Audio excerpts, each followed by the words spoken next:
Alors bonjour Père Michel. Bonjour Lynn. Aujourd'hui, c'est le contexte de l'écriture du récit de Noé et du déluge. Peux-tu nous dire un peu dans quel contexte le récit a été écrit? C'est un contexte qui n'était pas facile pour le peuple de l'Alliance parce qu'ils avaient été conquis par le roi babylonien, le roi Nabuchodonosor, et toute une partie de la population avait été déportée en Babylonie. Alors, ils avaient perdu tous leurs points de repère, leurs institutions. Beaucoup de ces gens-là avaient eu des morts dans leur famille, ils étaient arrachés à leur maison, à leur famille. Donc, c'était comme les eaux d'une inondation, d'un déluge qui venait d'envahir ce qu'était leur société, leur façon de voir Dieu était remise en question.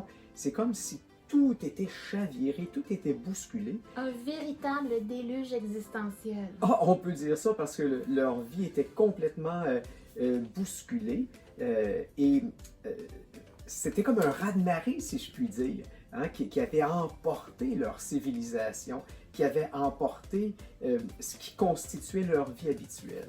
Et ils étaient confrontés à des visions, des traditions différentes venues de partout. Et ils ont décidé avec tout ça de créer un récit de déluge. Oui, tout à fait.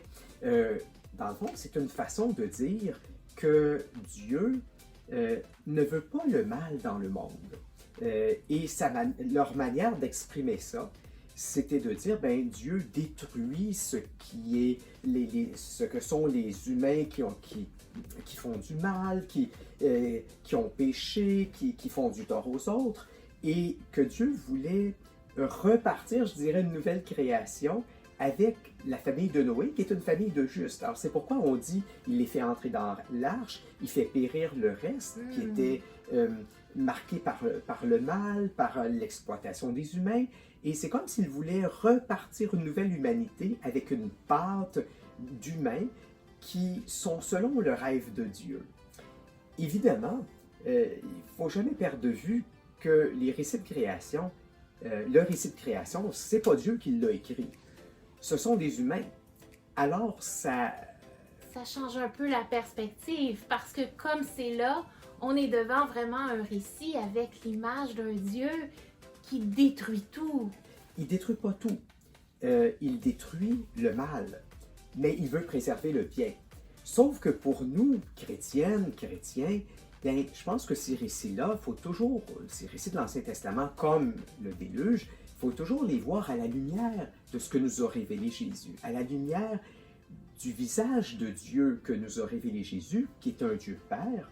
Et ce Dieu-là, sa manière de vaincre le mal, c'est pas de détruire les personnes qui font le mal, mais c'est plutôt de faire appel à la liberté des personnes, de faire appel à un choix libre de se convertir, de marcher dans les traces de Jésus, le chemin que Jésus nous a montré, et de plonger, c'est ce que veut dire baptiser, ça veut dire d'être plongé dans la manière de voir de Jésus, dans sa manière de changer le monde, d'en faire un monde meilleur, c'est-à-dire de choisir l'amour, choisir le don de soi. Et voyez-vous, ça nous donne une toute autre image de Dieu que celle que nous trouvons dans l'Ancien Testament, écrite à partir d'un récit écrit par des humains, à partir de ce qu'ils pouvaient comprendre de Dieu à leur époque avec les moyens qu'ils avaient. C'est un peu un récit, tu disais, mythologique.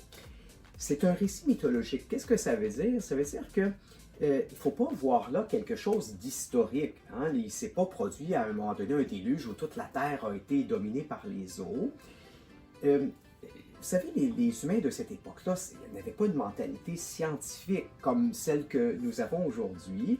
Alors, des mythes, de la mythologie, c'est une manière d'essayer de se donner des réponses en partant d'une sagesse religieuse, une sagesse des cultures. C'est influencé en partie par des récits qui ressemblent à celui du déluge, qui avait déjà en Mésopotamie, en Babylonie, mais qu'ils ont adapté à leur propre foi.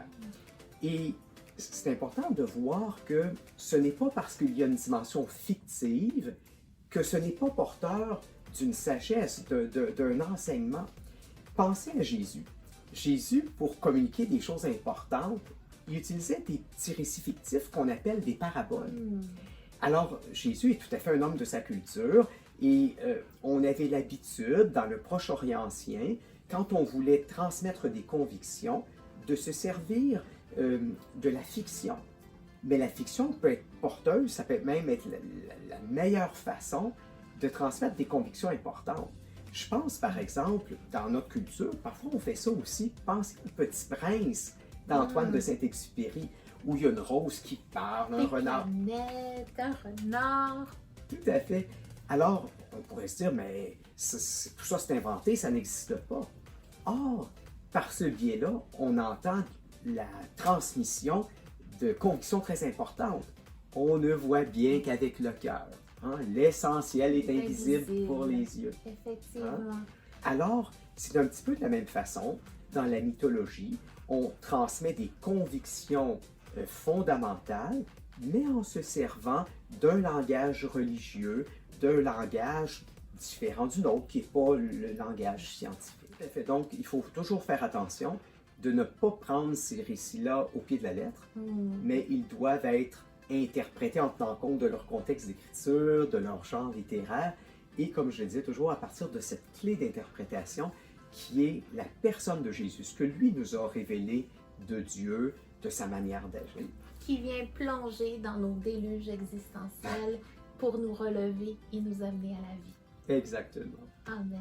Merci, Amen. Père Michel. Avec joie, Lise.